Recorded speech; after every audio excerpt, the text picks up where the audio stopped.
إن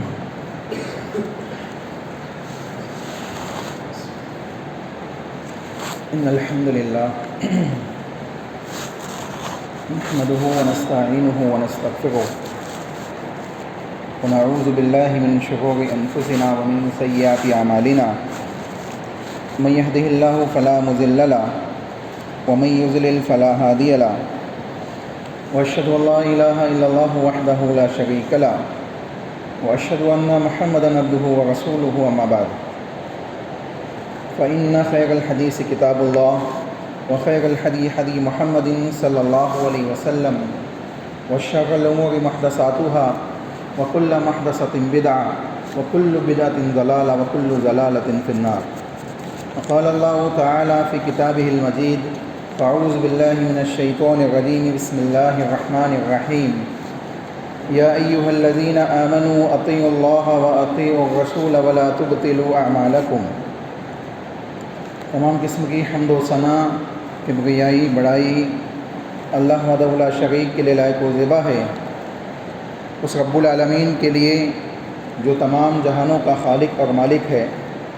جو موت و حیات کا مالک ہے،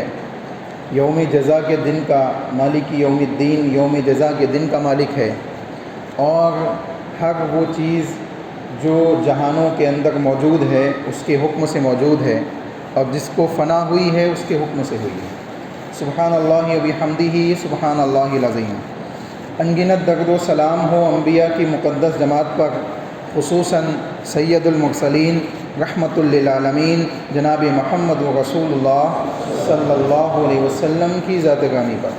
اللہم صلی علی محمد وعلی آل محمد کما صلیت علی ابراہیم وعلی آل ابراہیم انک حمید مجید۔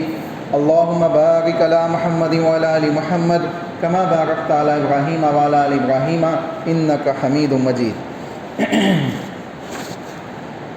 اللہ کی توفیق سے ہم ابھی جس مہینے میں زندگی گزار رہے ہیں یہ ربیع الاول کا مہینہ ہے، اور اس مہینے کے اندر مختلف قسم کے معاملات انجام دیے جاتے ہیں، اور ہر سال اس موقع پر اس مہینے کے سلسلے میں اور رسول اللہ صلی اللہ علیہ وسلم کی پیدائش اور رسول اللہ صلی اللہ علیہ وسلم کی وفات کے سلسلے میں ڈیٹیلی باتیں آپ کے سامنے رکھی جاتی ہے، اور اس کے اصول و ضوابط کیا ہونے چاہیے یہ بھی آپ کو بتائے جاتے ہیں۔ چونکہ ہم پچھلے 3 جمعوں سے ایک اہم موضوع کو سن رہے ہیں کہ رسول اللہ صلی اللہ علیہ وسلم نے بیان فرمایا 7 ہلاک کر دینے والی چیزیں، جس میں سے 4 چیزیں ہم سن چکے ہیں، آج انشاءاللہ 5ویں سنیں گے۔ لیکن اس سے پہلے کہ ہم 5ویں جو چیز حدیث کے اندر بیان کی گئی ہے اس کو سنیں، ربیع الاول کے تعلق سے کوئی زیادہ لمبی بات ہم نہیں کریں گے، صرف اتنا میں آپ کو کہنا چاہتا ہوں کہ ربیع الاول کے مہینے میں رسول اللہ صلی اللہ علیہ وسلم کی یوم پیدائش منانے سے پہلے انسان یہ سوچ لے، یہ سمجھ لے کہ وہ رسول اللہ صلی اللہ علیہ وسلم کی اطاعت کتنی کرتا ہے، کتنا رسول اللہ کو فالو کرتا ہے، اور اگر رسول اللہ کو فالو کرنے کا وہ دم بھرتا ہے، وہ کہتا ہے کہ میں رسول اللہ کو فالو کرتا ہوں، اللہ کے نبی کے اوپر میں ایمان رکھتا ہوں، اور اللہ کے نبی محمد رسول اللہ صلی اللہ علیہ وسلم ہی کی میں اتباع کرتا ہوں، تو اس کو چاہیے کہ وہ دیکھے کہ 63 سالہ زندگی میں 63 ایئرس اللہ نے زندگی عطا کی رسول اللہ صلی اللہ علیہ وسلم اس دنیا کے اندر موجود رہے، مکی اور مدنی، نبوی اور غیر نبوی دونوں زندگی ملا کر 63 ایئرس، نہ نبوت سے پہلے اور نہ نبوت کے بعد کبھی رسول اللہ صلی اللہ علیہ وسلم نے اگر اپنا یوم پیدائش منایا ہے تو منائے۔ اگر اللہ کے نبی نے اپنا یوم پیدائش، یوم ولادت، عید میلاد النبی کے نام سے یا کسی دوسرے نام سے، اگر یوم ولادت جس کو برتھ ڈے بھی کہتے ہیں انگلش میں، اگر اللہ کے نبی صلی اللہ علیہ وسلم نے منایا ہے تو ہم منائیں، اگر رسول اللہ نے نہیں منایا ہے تو ہم نہ منائیں، اگر اللہ کے نبی نے نہیں منایا ہے تو ہم نہ منائیں۔ کیوں؟ کیونکہ رسول اللہ صلی اللہ علیہ وسلم کو ماننے کا اور آپ سے محبت کرنے کا تقاضا یہ ہے کہ آپ نے جو کام کیا ہے، جس کام کے کرنے کا حکم دیا ہے، جس کام کو بحیثیت شریعت آپ نے بیان کیا ہے، اس کو ایکسیپٹ کرتے ہوئے زندگی گزارے، اس کو مانتے ہوئے زندگی گزارے۔ اگر محبت کا دم تو بھرتا ہے، زبان سے کہتا ہے کہ میں سب سے زیادہ اللہ کے نبی سے محبت کرتا ہوں، زبان سے کہتا ہے کہ میں اللہ کے نبی کو مانتا بھی ہوں، واشہد ان محمد عبدہ و رسولہ کہتا ہے، اور تمام قسم کے معاملات موجود ہے، لیکن دم محبت کا ہے، لیکن اطاعت رسول اللہ کی نہیں ہے، تو وہ محبت حقیقی نہیں ہے، وہ محبت حقیقی نہیں ہے۔ کیوں؟ کیونکہ انسان جس سے محبت کرتا ہے، اور محبوب کا تقاضا محبت کرنے والے سے یہ ہوتا ہے، محبوب کے سلسلے میں محبت کرنے والے کا تقاضا یہ ہوتا ہے کہ اس کی تمام باتوں کو وہ مانتا ہے، اس کی تمام باتوں کو وہ ایکسیپٹ کرتا ہے۔ اسی لیے اللہ نے بیان فرمایا، قل ان کنتم تحبون اللہ فاتبعونی یحببکم اللہ ویغفر لکم ذنوبکم۔ اے لوگو، اے نبی صلی اللہ علیہ وسلم آپ کہہ دیجئے، ان لوگوں سے کہہ دیجئے،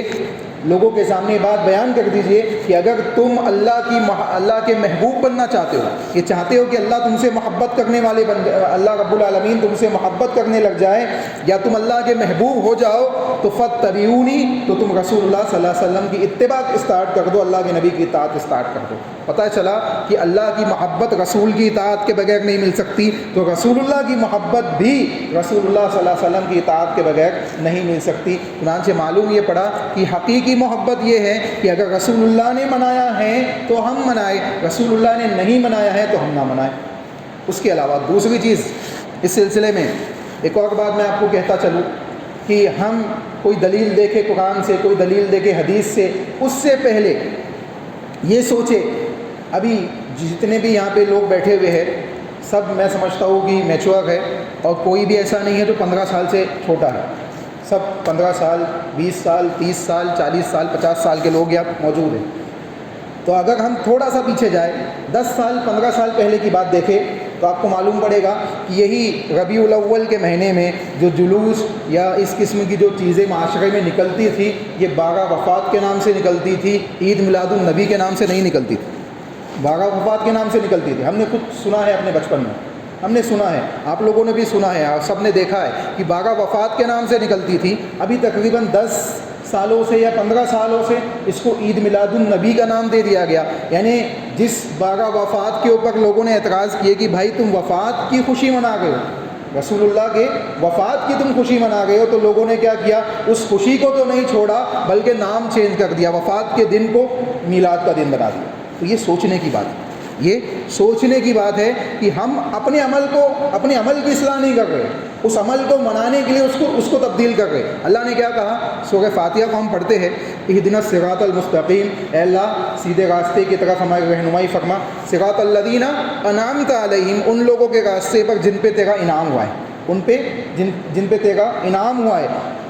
ان لوگوں کے راستے پر نہیں، غیر المغضوب علیہم ولا الضالین، ان لوگوں کے راستے پر نہیں جن پہ تو مغضوب ہوا ہے، تیرا غضب آیا ہے، جن پہ تیرا غضب نازل ہوا ہے، یا ان پر جو ضلالت اور گمراہی کے راستے پہ جا نکلے ہیں، ڈوب گئے، ان کے راستے پہ نہ چلانا۔ مغضوب کون لوگ تھے؟ یہودی، اور ضالین نصرانی۔ یہ کیا ان کی صفات تھی؟ اللہ کی،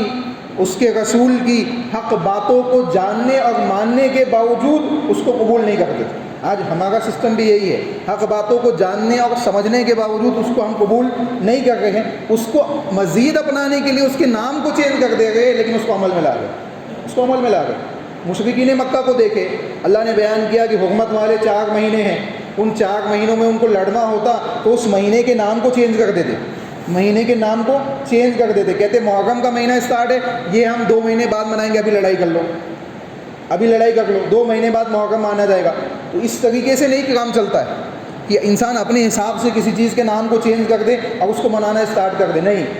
اگر آپ 12 وفات کے نام سے پہلے مناتے تھے تو آپ سوچیں کہ کیوں مناتے تھے، اور اب عید المیلاد النبی کا نام اس کو کیوں دے دیا گیا۔ تو یہ جب ہم سوچیں گے تو ہم کو معلوم پڑے گا، جب ہم اس سلسلے میں جستجو کریں گے، تحقیق کریں گے، تو یقیناً اللہ راستے کو آسان کرے گا اور ہدایت کے راستے کی طرف ہمیں لے آئے گا، اس راستے کی طرف جس پہ اللہ کے نبی کے صحابہ تھے، اور اللہ کے نبی صلی اللہ علیہ وسلم نے خود اس راستے کو فالو کیا۔ اللہ رب العالمین نے بیان فرمایا اہدنا الصراط المستقیم، رسول اللہ نے بیان فرمایا حدیث کے کے اندر کہ سیدھا راستہ وہ ہے جو اللہ کا راستہ ہے اور یہ جنت کی طرف لے جانے والا ہے، اور مختلف لکیریں اللہ کے نبی نے ارد گرد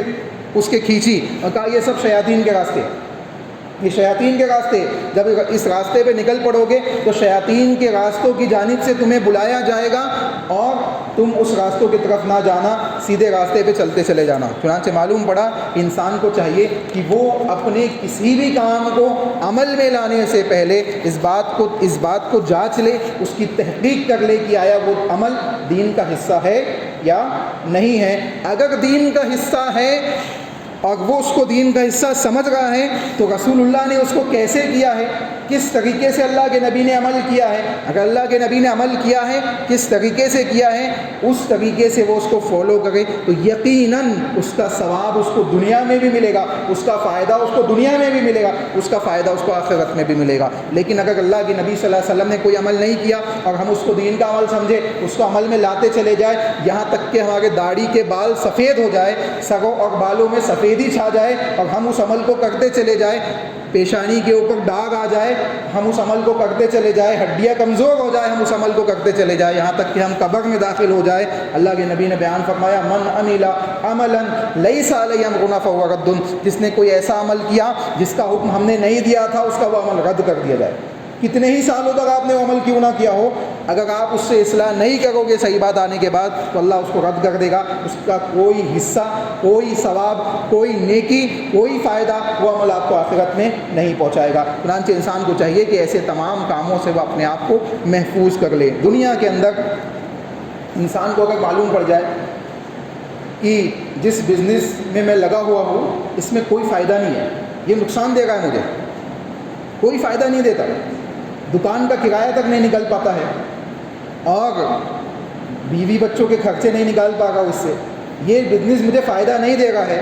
تو آپ بتائیے اس بزنس کو کیا وہ آخری دم تک کنٹینیو کرے گا؟ نہیں، وہ سوچے گا کہ اس کو چینج کیا جائے، کچھ اس میں اپڈیٹ کیا جائے یا کچھ اس میں چینجز کیے جائے تاکہ لوگ اس کے طرف اٹریکٹ ہو اور اس کے ذریعے سے میں مال کما سکوں۔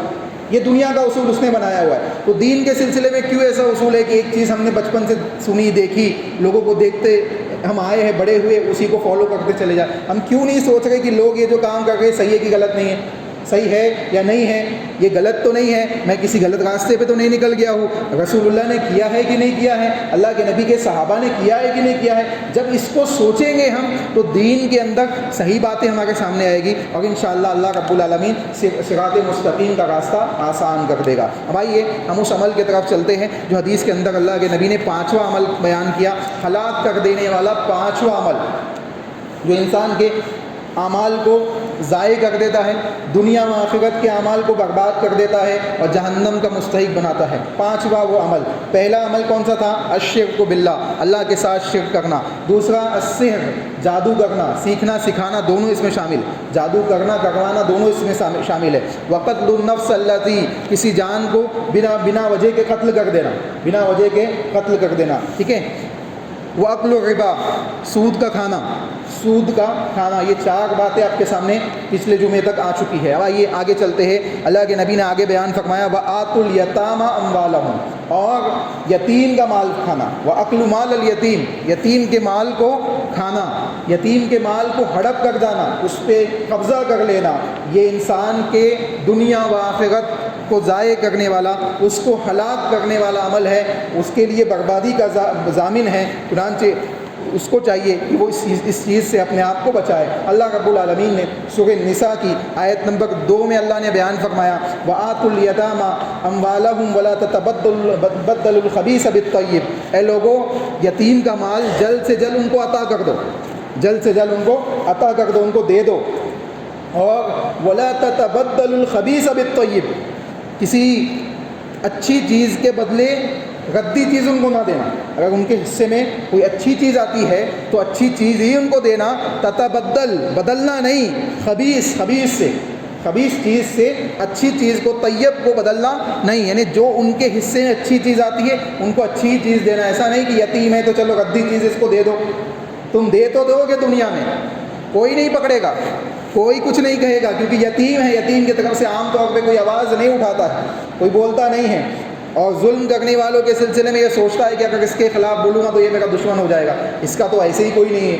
اس کا تو ویسے ہی کوئی آگے پیچھے نہیں ہے، تو اس کے حق میں بول کے کوئی فائدہ ہونے والا نہیں ہے، تو ممکن ہے کہ اس کے حق میں کوئی بولے نہ، اس کا مال تم غصب کر لو، اس کے اوپر تم اس انداز سے ظلم کر لو کہ اچھی چیز کو ہڑپ لو اور خبیث اور گندی چیز اس کے حصے میں دے دو۔ اللہ نے کہا وَلَا تَتَبَدَّلُوا الْخَبِيثَ بِالطَّيِّبِ وَلَا تَأْكُلُوا أَمْوَالَهُمْ إِلَىٰ أَمْوَالِكُمْ إِنَّهُ كَانَ حُوبًا كَبِيرًا۔ اللہ رب العالمین نے بیان فرمایا ان کے مالوں کو نہ کھاؤ، ان کے مالوں کو نہ کھاؤ، یہ اِلیٰ أَمْوَالِكُمْ، اور اپنے مالوں کے ساتھ ملا کر، یا ان کے مالوں کو یوں ہی نہ کھاؤ یا اپنے مالوں کے ساتھ ملا کے نہ کھاؤ، یعنی ان کے مالوں کو ہڑپنے کی نیت نہ رکھو۔ اگر تمہارے پاس یتیم کی امانت ہے تو اس کو امانت کے طور پہ اس کی حفاظت کرو، کیونکہ ایک مومن کی صفت یہ ہے کہ وہ امانت کی حفاظت کرتا ہے اس کے امین تک پہنچانے تک، اس کا جو امین ہے جس کی امانت ہے اس تک پہنچانے تک اس کی کیا کرتا ہے، حفاظت کرتا ہے۔ اور جو منافق ہوتا ہے اس کی صفت یہ ہے کہ وہ امانت میں خیانت کرتا ہے۔ اللہ کے نبی نے کہا آیت المنافق ثلاث، اذا حدث کذب واذا تؤمن خان واذا وعد اخلف۔ منافق کی 3 علامتیں ہیں، جب بات کرتا ہے تو جھوٹ بولتا ہے، امانت رکھی جاتی ہے تو خیانت کرتا ہے، اور جب وعدہ کرتا ہے تو وعدہ خلافی کرتا ہے، واذا خاصم فجر، اور جب جھگڑا ہوتا ہے تو گالی گلوچ کرتا ہے۔ یہ 4تھی علامت دوسری حدیث میں بیان کی گئی۔ چنانچہ اللہ کے نبی نے یہ علامتیں کس کی بیان کی؟ منافقین کی بیان کی۔ اب اس میں امانت میں خیانت کرنا بھی منافق کی علامت ہے۔ تو اگر یتیم کا مال ہے، یتیموں کا مال ہے، تو ان کو باحفاظت رکھا جائے یہاں تک کہ اس کے پاس وہ مال پہنچا دیا جائے، یعنی جب وہ بالغ ہو جائے، اس کی بلوغت تک، یا جس وقت تک اس کے والدین نے آپ کو اس کا ضامن بنایا ہے اس وقت تک اس کی حفاظت کرے، اور جب وہ وقت مکمل ہو جائے تو اس کو کیا کرے، یتیم کے حوالے کر دے۔ چنانچہ یہ امانت ہے، اس امانت کی حفاظت کرنا اس کا کام ہے۔ انه کان حوبا کبیرا، اللہ نے بیان فرمایا کہ اس کے مال کو ناحق طریقے سے ظلمن کھا لینا، ہڑپ لینا، یہ بڑا ظلم ہے، بڑا گناہ ہے، اللہ رب العالمین اس کو معاف نہیں کرے گا۔ چنانچہ انسان کو چاہیے کہ اس سخت وعید کو اپنے سامنے رکھے۔ اور یتیم چونکہ معاشرے کا کمزور ترین طبقہ ہے، ان کے ساتھ اگر ظلم و ستم کوئی کرے گا تو اللہ رب العالمین ڈائریکٹ اس کو پکڑے گا، ڈائریکٹ اس کو پکڑے گا۔ کیوں؟ کیونکہ اس کا کوئی سازی نہیں ہے، کوئی مددگار نہیں ہے، کوئی مددگار نہیں ہے۔ چنانچہ انسان کو چاہیے کہ اس قسم کے معاملے سے اپنے آپ کو بچائے۔ اسی طریقے سے اللہ رب العالمین نے جہنم کی آگوں کو اپنے پیٹ میں داخل کرنے کا سبب بھی یہ بتایا کہ یتیم کے مال کو کھانا۔ انسان یتیم کے مال کو کھاتا ہے تو کیا کرتا ہے؟ مال نہیں ڈال رہا ہے اپنے پیٹ میں، اپنے پیٹ میں جہنم کی آگ داخل کر رہا ہے، اپنے پیٹ میں جہنم کی آگ داخل کر رہا ہے۔ آئیے آیت کریمہ سنتے ہیں۔ اللہ رب العالمین نے سورہ نساء آیت نمبر 10 میں بیان فرمایا ان الذین یأکلون اموال الیتامی، یقیناً جو لوگ یتیم کے مال کو کھاتے ہیں، یقیناً جو لوگ یتیم کے مال کو کھاتے ہیں، ظلم کے ساتھ کھاتے ہیں۔ اس کا مطلب ہے کہ کچھ طریقہ ہے جس سے اس کے مال کو کھانا جائز ہے، وہ طریقہ انشاءاللہ آگے والی آیت میں آئے گا۔ ظلم کے ساتھ، ناحق طریقے سے، یعنی اللہ نے ان کو مال و دولت دی ہے،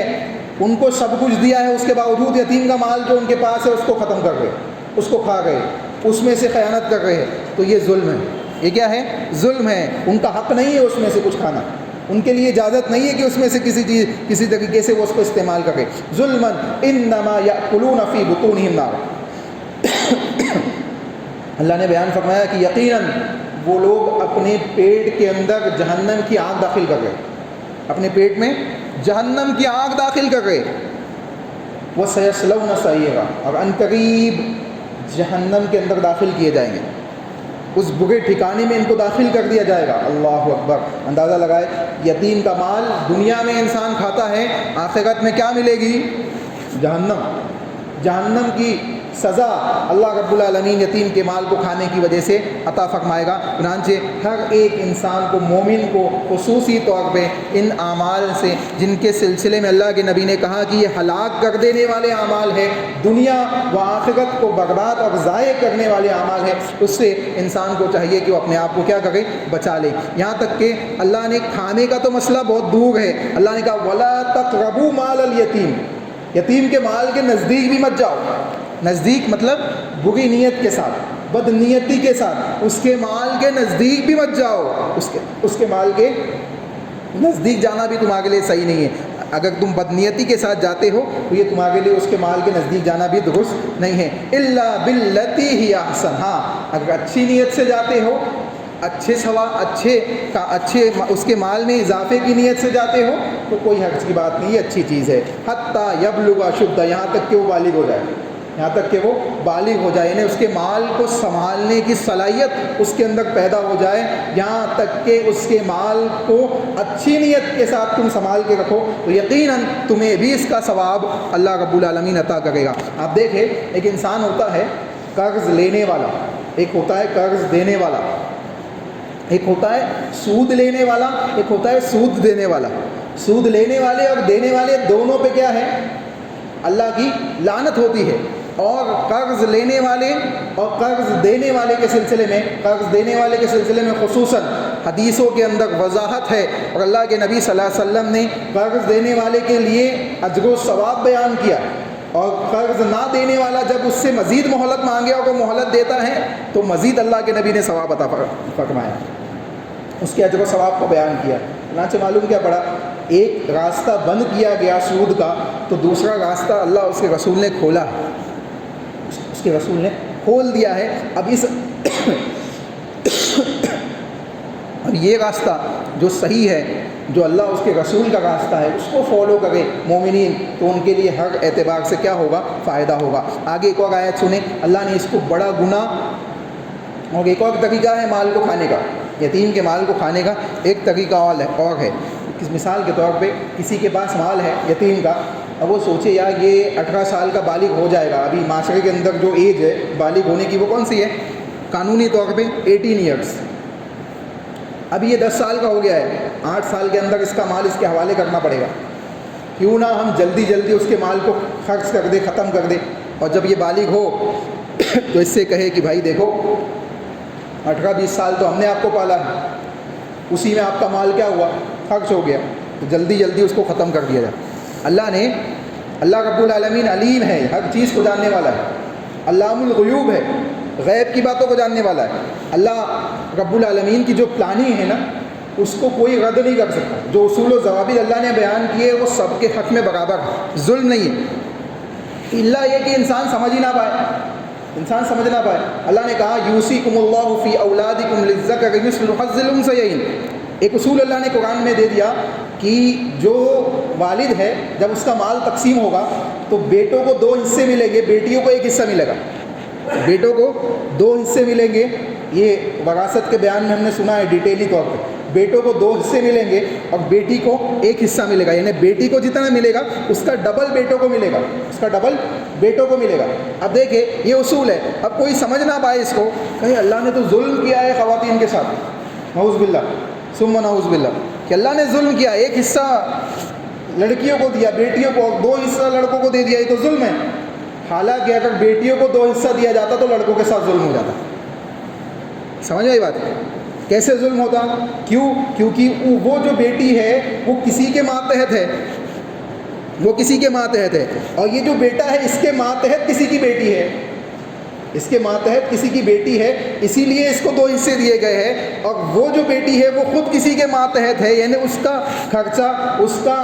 اس کے کپڑے کا خرچہ، اس کے رہنے سہنے کا خرچہ، اس کے کھانے کا خرچہ اس کا ہسبینڈ اٹھائے گا، تو اللہ نے 1 حصہ اس کو دیا ہے۔ اور یہ بیٹا جس کے ماتحت میں خود ایک بیٹی کسی دوسرے کی موجود ہے، اس کی بیوی، اس کا خرچہ بھی اس کو اٹھانا ہے، اس کے کپڑے کا، اس کے کھانے پینے کا، اس کے رہنے سہنے کا خرچہ اس کو اٹھانا ہے۔ اللہ نے اس کو 2 حصے دیے۔ اگر بیٹیوں کو 2 حصے، لڑکوں کو 2 حصے دیتا تو لڑکوں کے ساتھ کیا ہوتا؟ ظلم ہو جاتا۔ چنانچہ اللہ نے جو تقسیم کی ہے وہ یقیناً منصفانہ ہے، عدل و انصاف پہ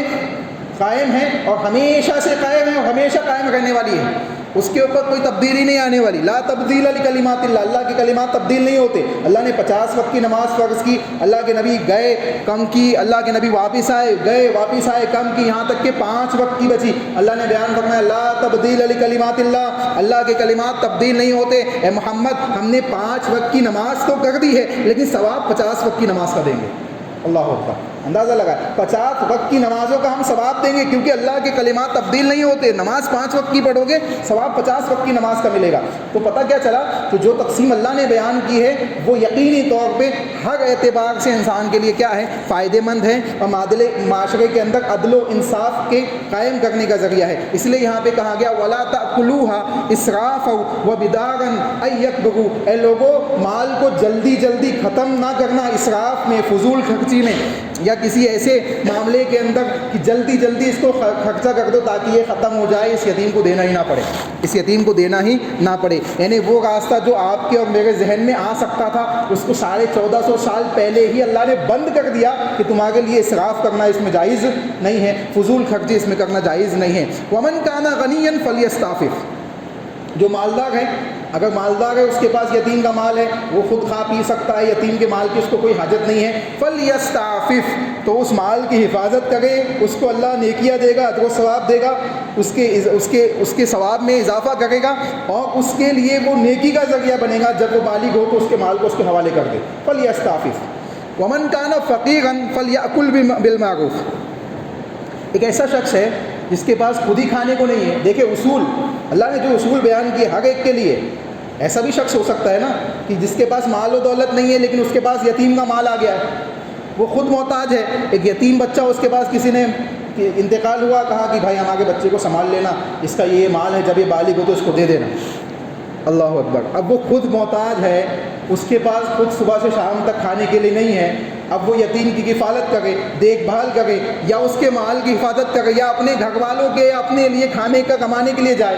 اللہ نے کہا فَلْيَأْكُلْ بِالْمَعْرُوفِ، اگر اس کے پاس وہ خود فقیر ہے اور اس کے پاس یتیم کا مال ہے تو اس میں سے وہ بہتر اچھی طریقے سے تھوڑا لے سکتا ہے، کھا سکتا ہے، ایک مناسب طریقے سے اس میں سے اس کے لیے کھانا جائز ہے۔ اس لیے کہا ظلماً جائز نہیں ہے، اوپر والی آیت میں کیا پڑھا ہم نے، ظلماً جائز نہیں ہے، ناحق طریقے سے اس کو غضب کرنا، اس پہ قبضہ کرنا انسان کے لیے جائز نہیں ہے۔ چنانچہ معلوم یہ پڑا کہ یہ 5واں وہ عمل ہے جو انسان کو ہلاک کرنے کا ذریعہ ہے۔ اللہ کے نبی نے جو بات بیان کی، اجتنبوا السبع الموبقات، 7 ہلاک کر دینے والی چیزوں سے اپنے آپ کو بچا لو، اس میں سے 5واں عمل کیا ہے کہ انسان یتیم کے مال کو کھائے، اس کے مال کو ناحق طریقے سے اپنا مال سمجھنے لگے اور اس کے مال کو ہڑپ لے، یہ انسان کے لیے نقصان دہ ہے، اس کو جہنم میں داخل کرنے کا ذریعہ ہے، دنیا و آخرت کے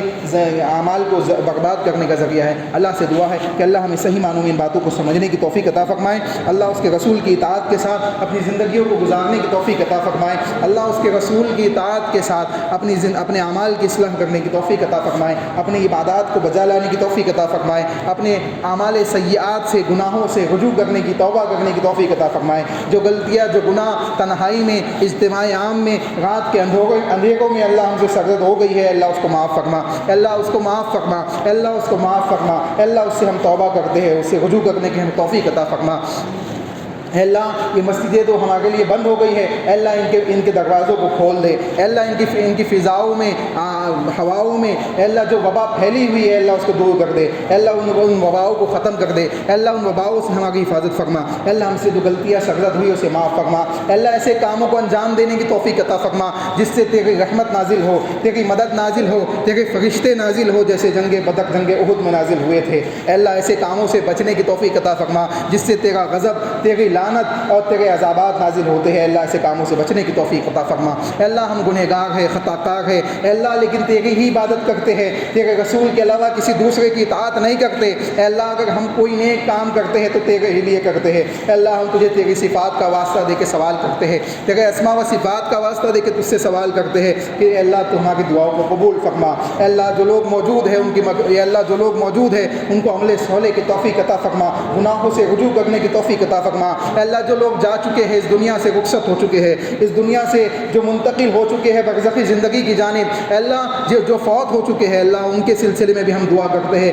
کہ ان کی قبروں کو جنت کا باغ بنا، ان کے لیے جنت کا بستر بچھا، ان کے لیے جنت کی کھڑکیوں کو کھول دے۔ اے اللہ عذاب قبر سے ان کو محفوظ فرما، جنت میں اعلیٰ مقامات ان کو عطا فرما۔ اے اللہ ہمیں ایسے کام انجام دینے کی توفیق عطا فرما جو ہمارے لیے اور ہمارے والدین کے لیے اجر و ثواب کا باعث بنے، ہمارے لیے اور ہمارے والدین کے لیے صدقہ جاریہ بنے، ہمارے لیے اور ہمارے معاشرے کے لیے مفید اور فائدہ مند بنے۔ آمین۔ ربنا تقبل منا انک انت السمیع العلیم وتب علینا انک انت التواب الرحیم برحمتک یا ارحم الراحمین۔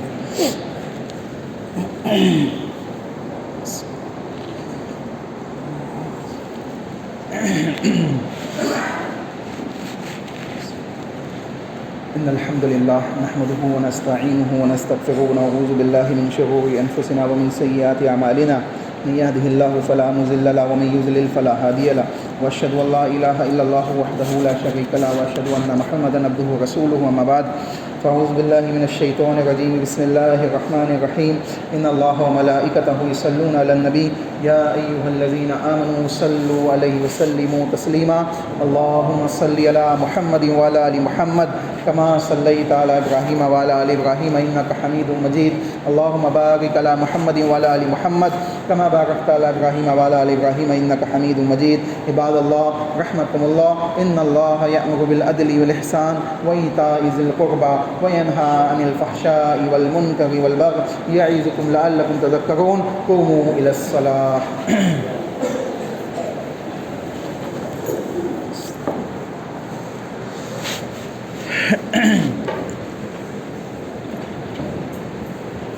الله أكبر الله أكبر أشهد أن لا إله إلا الله أشهد أن محمدا رسول الله حي على الصلاة حي على الفلاح قد قامت الصلاة قد قامت الصلاة الله أكبر لا إله إلا الله